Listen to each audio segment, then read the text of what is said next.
अस्सलामुअलैकुम वरहमतुल्लाहि वबरकातुहू। आजकल एक कॉमन ट्रेंड नज़र आता है जहाँ लड़के और लड़कियाँ आपस में बेतकल्लुफ़ी से हंसते हैं और बोलते हैं and they claim to be just good friends. और माँ बाप भी इस बात का अब ज़्यादा बुरा नहीं मानते। They let their daughters hang around with guys and they very proudly say, well, we trust our daughters. They've been taught how to handle guys.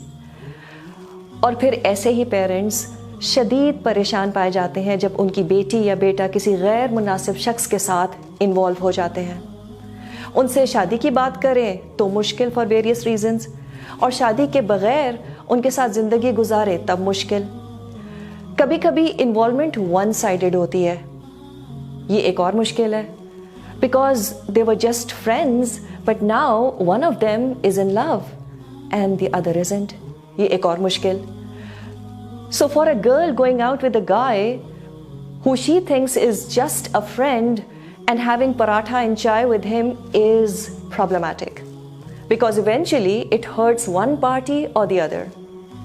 And this is well documented fact that platonic relationships do not work. So how do you avoid this situation? And if someone is already stuck in this painful relationship, how do you get out of it? बच्चों को puberty से पहले ही opposite gender से interact करना सिखाना बहुत ज़रूरी है। They should know the etiquettes. Then parents should be supervising and observing them कि वाकई उनको लड़कों से इंटरैक्ट करना आता भी है कि नहीं। Expecting them to know how to interact with man, well as long as they don't get involved, come on, who are we kidding? It's like giving a match box to a child and saying देखो बेटा हाथ नहीं जलाना अपना। So if we could somehow inculcate a few things in our children. Number one, respectful looks. And also don't attract the opposite gender with your charms. So dressing up modestly, that plays a very important role. And this is the responsibility of both the genders. Please do not check each other out. Don't stare at each other. आपको देखने की इजाज़त है, लेकिन अगर दिल में बुरे ख्यालात आते हैं या अट्रैक्शन फील होती है तो फिर इंसान नज़र की हिफाजत करे। बातें ज़रूरतन हो और फालतू बातें ना की जाएं। Conversation should be professional and not personal. तो एक प्रोजेक्ट या असाइनमेंट को डिस्कस किया जा सकता है, लेकिन हंसी मजाक और फिर फालतू बातें करना it can very easily lead to intimate conversations and this may lead to further emotional attachment. Allah ने हम सबको इतनी अक्ल तो दी है कि हम ज़रूरी और फालतू बातों में फ़र्क कर सकें। Also in such conversations if a girl finds the guy very funny, please do not laugh at his jokes. Women usually have no idea what a kick a guy gets when a girl laughs at his jokes. तीसरी चीज़ क्या? Absolutely no physical contact. लोगों को पहले ही बता दें, if you think कि awkward situation होगी, let them know beforehand कि आप हाथ नहीं मिलाती हैं। And also keep a good distance while talking to opposite gender. If you can smell his shampoo, that's not far enough. If your hands touch unintentionally, Allah सुब्हाना ताला is forgiving. It's okay, be a little careful next time. So no need to go and sanitise your hands. The Messenger sallallahu alaihi wasallam, he never touched a non-mahram even at the time of taking a pledge.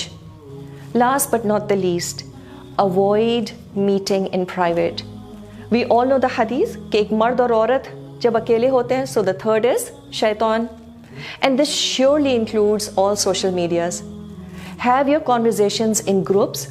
कोई ज़रूरत नहीं है किसी message पे respond करने की, even if it's a straightforward message. And this is especially for unmarried people. Shaitan will eventually put funny thoughts in your mind. And the strategy of Shaitan is to give you slow poison. Maybe not at the first time, but he hammers 1% at a time and then it adds up. And eventually it becomes a big problem. For married people, wo kya kare? Perhaps letting your spouse see your messages could help. So the third one is not Satan, but your spouse. Now, what to do if you are already attracted to someone? पहले तो हम इस बात को समझ लें कि this is bound to happen. This is how Allah सुब्हाना ताला हैज़ हार्ड वायर्ड अस। लेकिन थोड़ा सा यहाँ पे ये सोचने की भी ज़रूरत है कि आखिर ये हुआ क्यों। चांसेस आर कि अब तक हमने जितनी बातें की हैं उसमें कहीं ना कहीं कोई वायलेशन हुई है।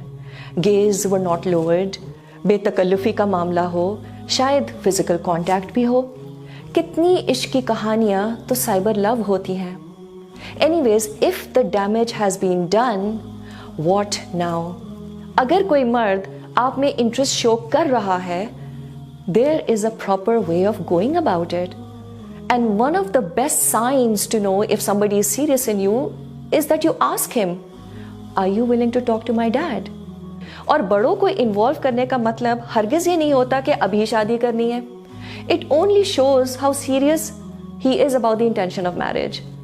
So we as women should have very clear boundaries in such matters. See, if you are able to make the relationship halal, that's the best thing to do. But if not, then you have to go cold turkey right now. हाँ, एक आखिरी message भेजा जा सकता है. आप इसको ख़त्म कर रही हैं ताकि अगला शख्स ये क्लूलेस ना रहे कि अब एकदम से क्या हो गया. ये किया जा सकता है.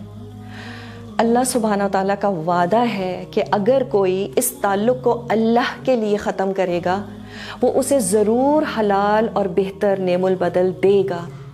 यूसुफ अलैहिस्सलाम की मिसाल हमारे पास मौजूद है. उन्होंने अल्लाह की खातिर एक हसीन औरत के टेम्पटेशन को रिफ्यूज़ किया था और अल्लाह ने उन्हें बहुत सी नेमतों से नवाजा, लेकिन इसमें वक्त लगा. This is what happens when you leave something for the sake of Allah. So trust and don't test Allah सुब्हानहू व तआला. Yes, it might take longer than you think, but soon there will be replacement in your life in some better form. So this whole thing of let's just be good friends, I think it's a terrible idea. There are consequences of this in the next life, but emotionally people get scarred in this dunya as well. They get all messed up. So they don't realize the price that they pay emotionally even in this world. And always remember that a heart that gets attached to a wrong person will never get attached to Allah subhanahu wa ta'ala. तो हमें सबसे पहले इस दिल को इस मोहब्बत से तो खाली करना पड़ेगा ही. लेकिन दिल बहुत ज़्यादा देर यूँ खाली नहीं छोड़ा जा सकता. इसको मोहब्बत से भरना भी ज़रूरी है. But this time around, go into a halal relationship as soon as you feel that you're ready for it. हाँ, इस प्रोसेस में दिल ज़रूर टूटता है, आंसू भी आते हैं. But use these tears to get closer to Allah subhanahu wa ta'ala.